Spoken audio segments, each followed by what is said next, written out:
Everyone, welcome back. We are here with some more UFC DFS picks and lineup advice, FanDuel and DraftKings after a week off. It's UFC 287, the rematch. Alex Pereira, Israel Adesanya.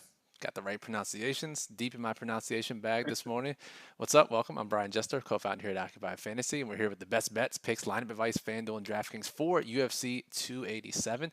Let's bring in Jake the Snake, owner of MMA DFS.com. Jake, what's happening, bud? Not a whole lot, man. We got a nice little card here. I'm excited for it.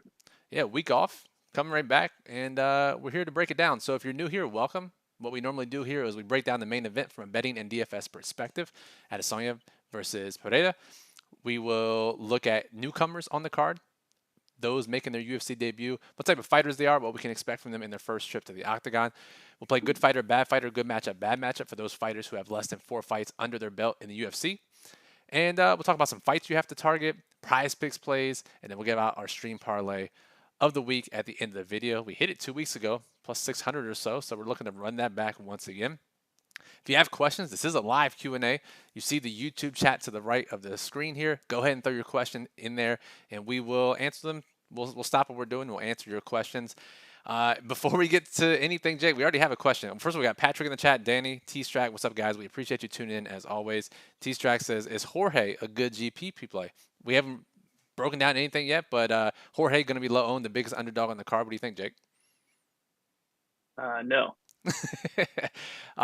We see the retirement narrative all the time. Has it ever won, Jake? Has anyone ever won after they've retired after the fight? Just could be right. You know who? You know who did? Cynthia Calvillo lost to Nina Nunes, and Nina Nunes immediately retired afterwards, which was clearly planned. So that's the only person. Cynthia Calvillo, the only person to lose to a pre-retired fighter. However, the narrative of bringing your kids to weigh-offs is still winless. And Jorge brought his kids to weigh-ins yesterday, so maybe that's the reason you're looking for. Eagles in the chat. What's up, Eagles? Appreciate you stopping by. So let's get started. Let's talk about the main event here. Adesanya, Pereira. Just nightmares running through Adesanya's head here, right after now 0-3 officially to Pereira. We saw what happened last time, Jake, obviously, but we look at let's go to DraftKings here. We see the pricing here: Adesanya 8,300, Pereira 7,900. So really tight pricing. Betting markets expect this fight to be close. How do you see it playing out, and what do you think it means for betting in DFS? Yeah, man, this is a tricky one. Like I guess I have pretty much the same thing I thought going into the first one, that Izzy's going to be winning the minutes, and Alex's lone path to victory is to land a knockout, and he did that in the last round of the last fight. He did it in the third round of their kickboxing match. I mean, he's definitely in Izzy's head. I mean, if you just watch all the interviews and the media stuff with Adesanya, I mean, the guy is just in a rough spot mentally right now, which I mean, that makes you feel not great taking him, but he was winning the last fight. He nearly finished him in the first round. Right at the end, had him wobbled, smothered him on the mat in round 3. Alex looked gassed in round 4. It looked like basically it was over. Round 5, Alex comes back out. Second win, lands a left hand, lands a right hand. Izzy gets wobbled. Fight gets stopped on the feet. I mean, that's possible that happens again, but if that doesn't happen there, then Adesanya goes on, wins a decision, scores around like 96 DraftKings points. Probably still not enough to end up in the winning lineup.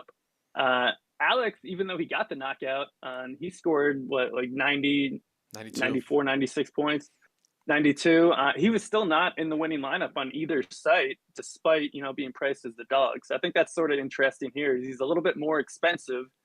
He didn't get a knockdown, which you could say is unfortunate because he got a knockout with no knockdown. I mean, standing TKO. Maybe with the extra 10 points, he would have gotten in. But clear path of how this fight does not produce, a winner in the winning tournament lineups is, both guys. Adesanya, not typically a high scorer. I think he had 2 knockouts. So he's had like 8 5-round fights. He won like 6 decisions. He had 2 second-round knockouts.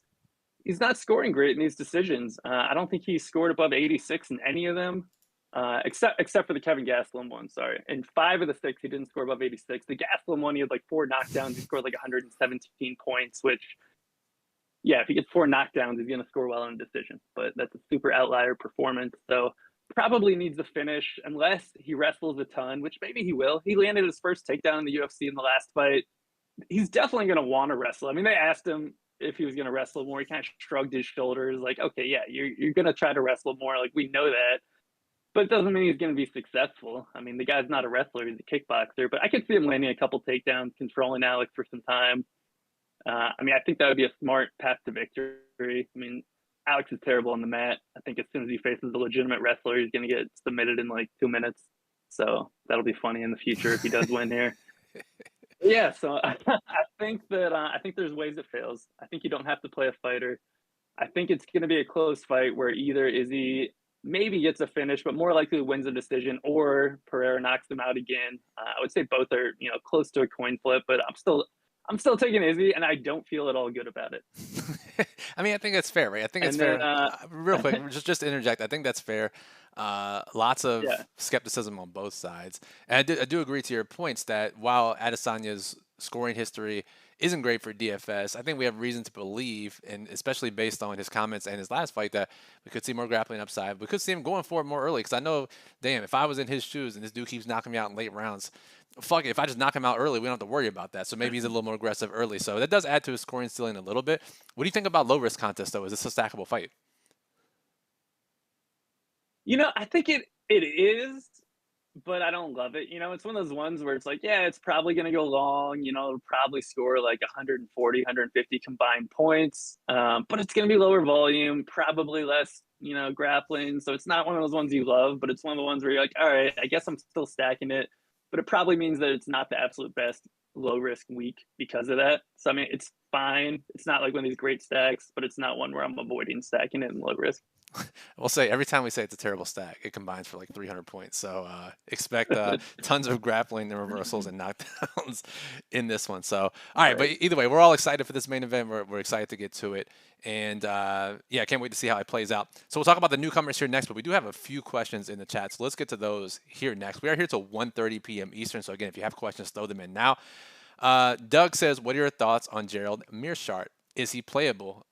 Jake, I think we agree that we both do not like Piper as a prospect. Mearshart has the ability to sub anyone. I assume you agree.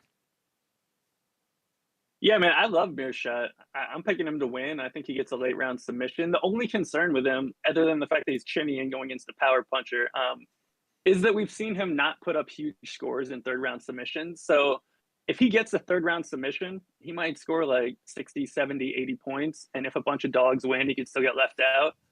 But he could also get a second round submission score like 90 or 100. So I still like him. I mean, the fact that I think he wins, I think he gets a submission. Like, I'm still playing a bunch of them, but there are ways he wins and still gets left out. Overall, for the slate, how do you feel about the dogs in general? I know there's some slates we love all the dogs. There's some slates, and a lot more recently, where we felt like it's possible that every single dog loses. Where does this slate fall? I think we have a good amount of live dogs. Like, I love Garcia, obviously, but I think there's a lot of dogs that they can win and not put up huge scores. Like whether that's Sam Hughes, Michelle Watterson. I mean, Mearshot with a late sub. I think there's a lot of guys that could win and score like 70 or 80 points. So I don't know. It's kind of a tricky one. And like guys like Rob Font going to be chalky. Like, he can definitely win. I mean, I'm not picking him to win, but I think we have some live options here. I don't think we're going to get a slate where where only one dog wins and then we're looking at like a fight stack or like a losing dog. I don't think it's one of those slates. And it doesn't feel like they have high enough ceilings to where we want to leave a lot of salary on the table, right?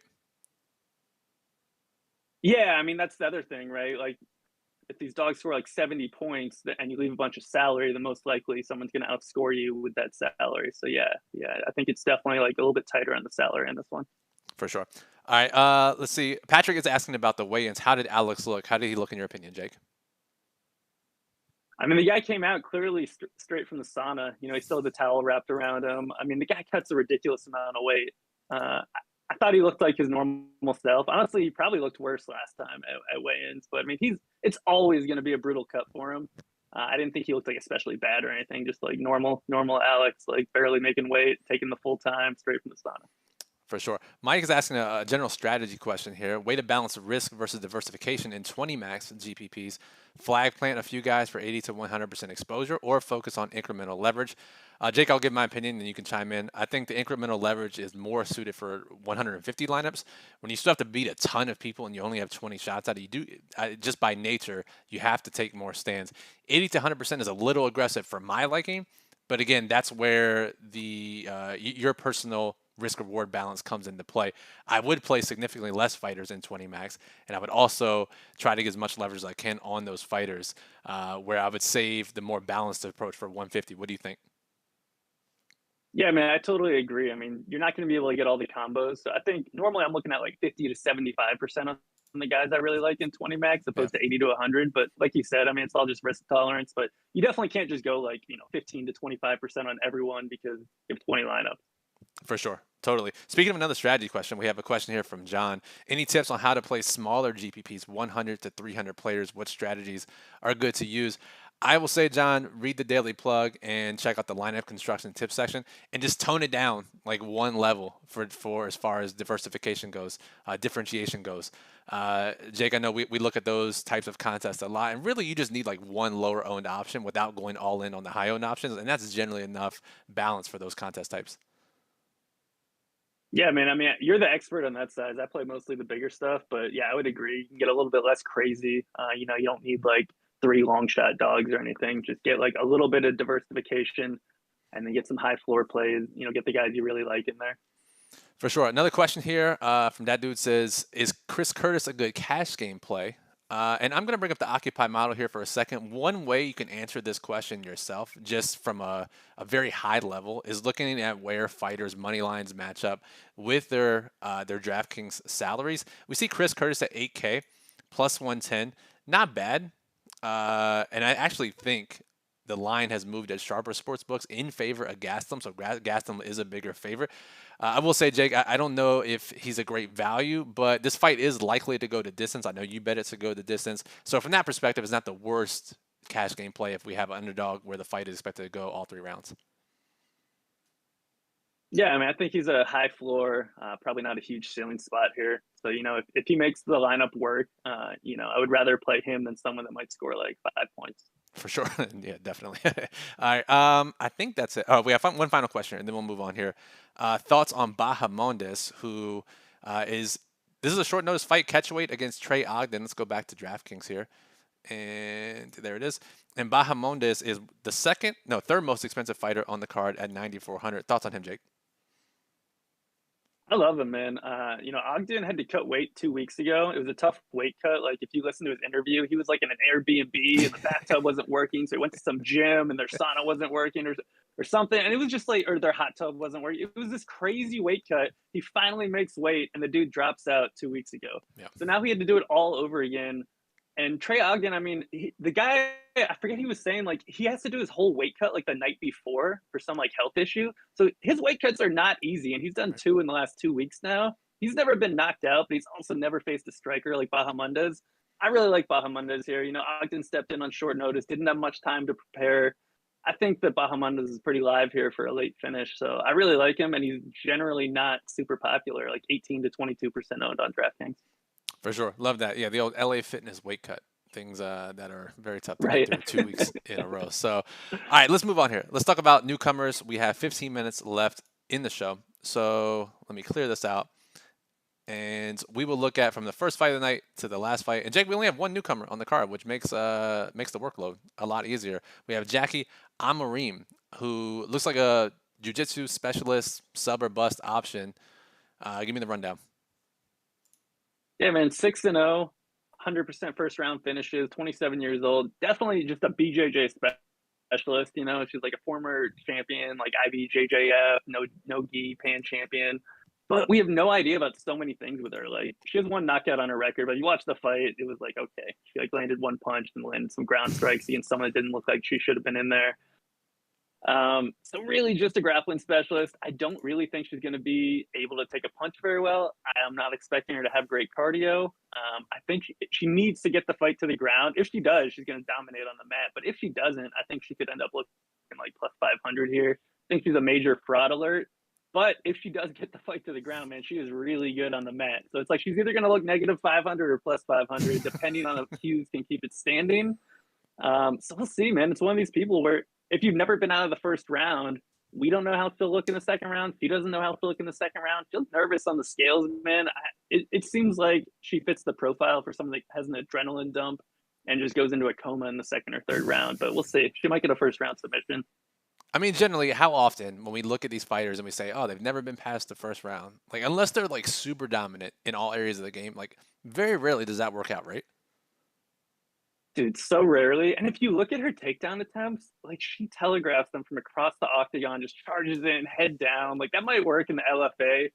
I don't see that working very often in the UFC. I mean, Sam Hughes isn't great, only a 47% takedown defense, but Hughes has said she's been working on her wrestling a bunch. And if that pans out, I think she could dominate in the later rounds here, but she has to keep it standing or else, she's going to get her leg ripped off. We sprinkling some Hughes round 2, round 3. Is that what we're doing? I mean, I definitely sprinkled it a little bit like an hour ago, just thinking about it more. I was like, all right, I mean, with these lines, I think round 3 KO was like plus 4,500, round 2 or 3 KO was like plus 2,200. I mean, these lines, like they're worth throwing a couple bucks on. Throw a couple bucks on him then. All right, and that's the only newcomer we have on the card, right? So let's talk about fighters that have less than 4 fights under their belt, and there's really not that many. We already talked about Bahamondes. We already talked about that situation. We do have Carl Williams, King Carl, who making his second walk to the octagon. First one was just a couple weeks ago. Jake, you were all over that spot. You were all over that card in general, I will say. But all over that spot, called out that he was going to have the most takedowns on a slate where there was a ton of takedown artists. Absolutely crushed the slate, 130 points. Now he gets a short notice debut here. We haven't talked about yet the pricing here. Chase Sherman was expected to face Chris Barnett as the favorite. For whatever reason, DraftKings released the pricing like 7 weeks ago. Barnett drops out. Sherman is now plus 3 something. He's 8,800. He's going to be like 5% owned. Carl, they do put him in at 9,500 as minus 410. So he's appropriately priced. Sherman, no one's going to touch. Real quick, talk to me about just Williams. Is he good or bad? Is this a good or bad matchup? And then briefly, how worth it is it throwing a dart at Sherman, given no one is going to play him? Yeah, man, I think Carl Williams is good. He did exactly what I thought he was going to do in his last fight. He landed a ton of takedowns, ground out a decision on the mat. I mean, it literally went exactly as expected. He was 21% owned there. I had an insane amount on DraftKings. Great day overall. Obviously, this is a tougher spot. He came in on a week's notice, but he's at heavyweight. So normally with these short notice guys, it's like, oh, they got to cut a ton of weight. Their whole week is just weight cutting. I mean, this guy's not cutting any weight. I mean, he used to be a light heavyweight. He's fighting at heavyweight. So he doesn't have that issue. He did fight 4 weeks ago. It didn't really take much damage. So I don't think that's really a concern. I mean, it's a dream matchup. Anytime you can get a wrestler facing Chase Sherman, I mean, that's the spot you want to hammer. The one concern is the short notice nature. Like, will he have the cardio to land 8 takedowns, or will he land like 3 takedowns and lay on Sherman the whole time? Right. So, I mean, that's a little bit of an unknown. Maybe he finishes Sherman. I don't really think so, man. He doesn't have any submission game, so it's just like, is he going to ground and pound him out? Like, Sherman has been pretty vulnerable to getting submitted lately. Hasn't been knocked out in a while. I still think he's pretty live here for another super grappling heavy decision. Similar to his Contender Series fight. He took that fight on just a few days' notice, and he was moving up from light heavyweight to heavyweight and facing a wrestler in that one. And he only got 3 takedowns. He didn't think he would have scored like 87 DraftKings points and 50 something on FanDuel. So if we see that, then he's going to bust. But if he has the cardio to take Sherman down a bunch, and if Sherman can get back up, which we did see him get up against Romanov, in that short fight. He got up once before he got submitted. Which is more than we expected, to be fair. I think it's a good matchup. Way more than we expected. Yeah, that's true. I mean, I heard people talking about that fight, and like, Sherman's get-up game looks good. And I was like, yeah, I don't know, man. He got subbed in like a minute, but okay. So I think it's a really good matchup. You have to like it. Tons of potential there. For sure. And are you playing Sherman at all? At 6%, 8%, whatever we project? I mean, I think you got to play a little bit just on the idea that, it's a heavyweight fight. And like, we haven't seen enough of Williams to really know like how good his chin is. I mean, maybe he gasses out and Sherman knocks him out late. I mean, I think just because of the ownership, pure game theory play, it makes sense to have a little bit. I mean, I'm not going to blame anyone that doesn't play him, but if you're playing 150, I think you got to have a little bit of exposure there. It's too good of a leverage spot. Williams is going to be popular, like twice as popular as he was a month ago. I mean, the fucked up thing is like Sherman would be 6% or 8% whether he was 8,800 or like 6,800. So now we just got to pay $2,000 more and we get the same ownership. So that part makes it tougher a little bit. So Yeah, yeah. all right, moving on Right, down. right. Moving on down. We talked about Piper a little bit, just quickly. Good fighter, bad fighter, good matchup, bad matchup. I don't think he's a good fighter, man. I think he's super green. I think he's sort of well rounded. He's powerful, but I mean, the guy's coming off the best possible matchup you could ever have. True. So like, he hasn't been tested at all. You know, like we don't know much about him. I mean, he got submitted. I mean, you look at his submission loss. I forget the guy's name. Like, go look at his record, and the guy that submitted him is not at all a grappler. It's like Poet T or whatever his name is. The guy that lost to Jamie Pickett on the Contender Series is the guy that submitted Joe Pyfer a couple of years ago. And he lost to Dustin Stoltzfus on Contender Series. I don't know, man. I think he's a developing fighter. He's still super green, super raw. I don't think he's ready to face a guy like Mearshart here. I think he's going to be in a lot of trouble if it hits the mat, even though he does have some wrestling. I mean, he's just like a big power, physical guy that maybe he gets a knockout, but basically his only hope.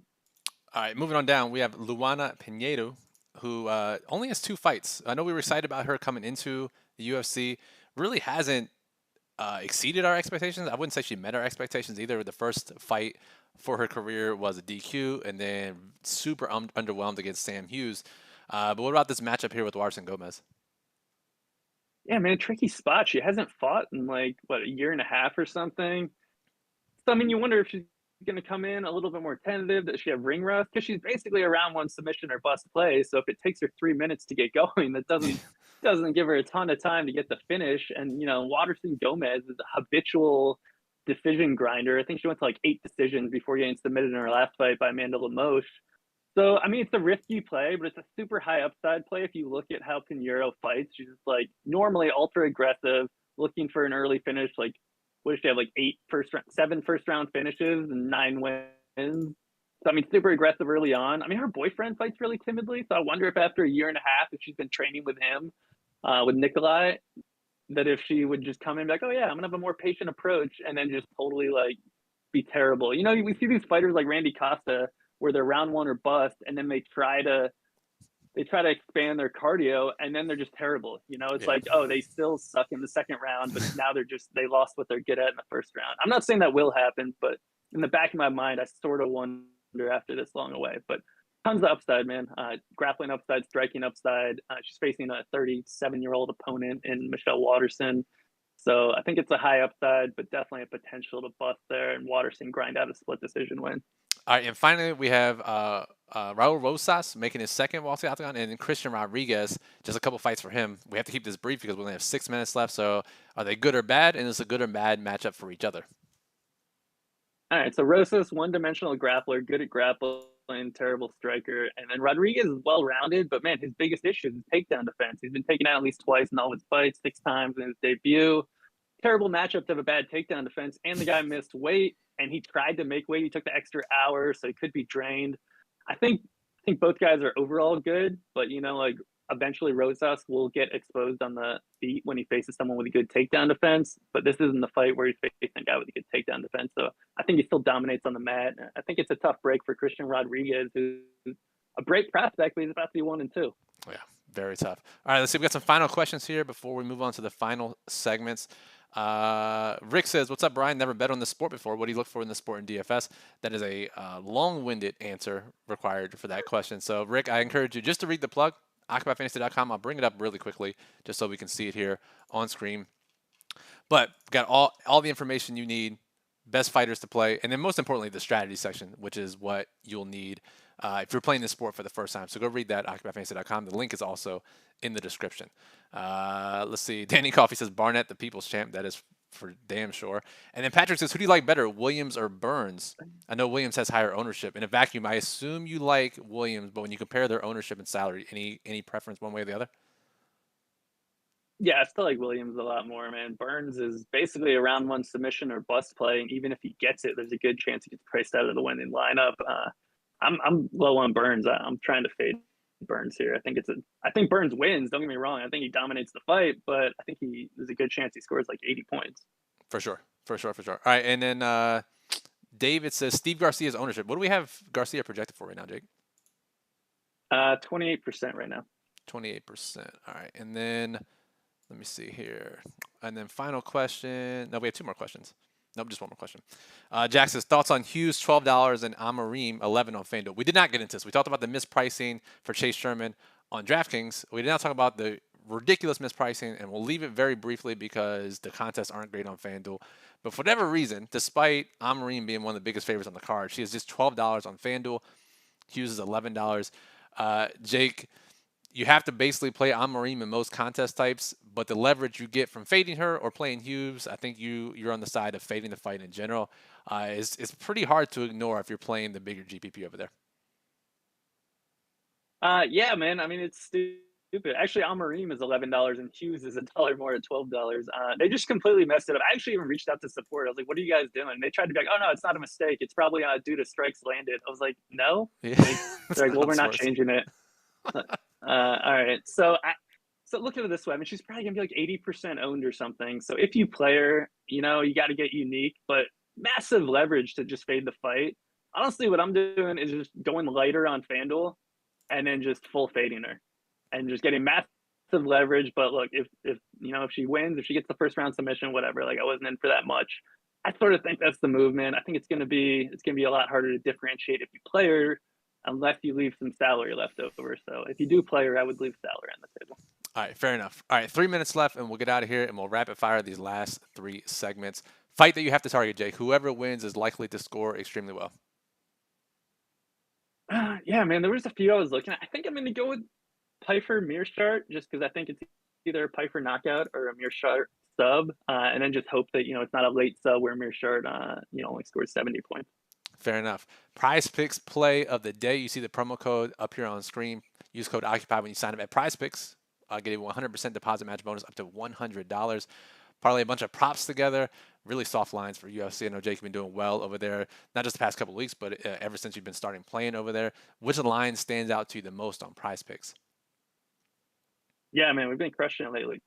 23-6 in the last 5 weeks on Prize Picks. Hey, let's go. I'm gonna go Carl Williams over 3 takedowns, right back to that well, man. I can't believe they set that line there again. Like they're just asking people to double down after 4 weeks ago. That's where they set it, and he landed 8. So right back to it. Right back to it. And again, even if you don't play Prize Picks, a lot of times you can use the Prize Picks plays that Jake puts out to decipher some more information about who to play in DFS. All right, we'll close out the show here with our stream parlay of the week. We'll give a favorite prop bet on each of us. We'll parlay it together. You guys can play it and hopefully rake in the money. Jake, we didn't talk about this fight at all, but from a real life perspective, it's probably the best fight on the card, and that's Adrian Yanez and Rob Font. Very close matchup. We're excited to see how this plays out. Given the two styles here, given that it's in Florida, it's not in Vegas. We always see some sketchy judging when we go to literally anywhere else outside of Vegas. And I think just given the dynamics here, I think you have to like that this fight ends in a split decision. I think we both like Yanez. I think Yanez actually probably KOs him, but the odds I think are too long. Plus 600 or so was the last time we checked, right? Yeah, plus 600 on fight ends and split. And neither guy's ever been knocked out in their career. So there you go. Until today. So who are you going to pair it up with, Jake? I got to go with my boy Garcia by knockout here at plus 475. I mean, that's crazy. Like his money line is what, plus 150 right now. Basically, all of his wins are coming by knockout. So plus 475 Garcia. If we pair that with your split decision bet, that'll be plus 39.25. So just under 40 to 1. We will certainly take that. All right, let's see here. We got any final questions we need to get out? Let's see. Sugar Ray says, love the show, bro. We appreciate that. Thank you. Danny says, which dogs are you crossing off for limited exposure to because of ceiling concerns? Which favorites are you fading because of ceiling concerns? All right. This will be the final question we get out of here. Any dogs you're crossing off, Jake? I really struggle to cross off any dogs. One, because of my track record of finding the right ones to exclude, but also just because if you're entering a bunch of lineups, it's tough. But let's say you're making 10 to 20 lineups. Which dog do you feel the most confident in fading? Yeah, if you're doing like a 20 max, I'm fading Ponzinibbio, man. He's a round 1K or a bust guy. Holland, never gets knocked out. He broke his hand in his last fight, whatever. That I'm not even counting that as a knockout. So I think he can fade Ponzinibbio there. And then which favorite are you fading due to ceiling concerns? The ones that rank the lowest in the model on the other side are Holland and also Lupi Godinez, who has been a model favorite for the most part. What that stood out to me was Godinez, who typically has a 100 plus OF index, is down in the 60s this week. Who are you fading near the top or getting underweight on? Yeah, I mean it's hard because the guys you want to fade are also low owned, but like Right. Godinez and not a good matchup for wrestling. Gastelum, I'm always fading Gastelum, man. Like he burned me one time against Ian Heinisch, and every other time it's been right fading Gastelum. So I'm just gonna keep fading him. Yeah, I mean it's tricky because the guys you want to fade are also low owned, so it's not ideal for tournaments. Yeah, it's a tough slate from Xing players out in your mass multi-entry for sure. Generally, we can find some easy spots. I wouldn't say it's really that easy this week. All right, that'll do it for the show. If you're still watching, make sure you are subscribed to the channel. If you're not, just click that subscribe button below the video. Get notified when we go live or upload these videos every week that there are 12 or more fights on the UFC card. So subscribing is the best way to get notified, whether we're pre-recording or going live. If you're subscribed, you'll know when we're doing them. Give us a thumbs up if you appreciate the content. That lets us know to continue to make more. Help the channel. Helps everyone else find the videos. Any questions you have, it's too late now to comment on the video, but hop in our Discord server. OccupyFantasy.com/Discord is where you can get questions answered leading up to lock. Come sweat out the fights with us. That'll do it for us. You can find Jake's work at MMADFS.com as well as OccupyFantasy.com. OccupyFantasy.com has the Occupy model, daily plug, lineup builder. Jake's site has the sheet, which breaks down every fight from a betting and DFS perspective, as well as the archive, premium content, betting content. Go check it all out. Everything you need. If you don't know where to find it, just go in the description. All the links are there. So for Jake at DFS_MMA on Twitter, I'm at Brian Jester FF. From MMA DFS and Occupy Fantasy, thank you for listening and good luck at UFC 287.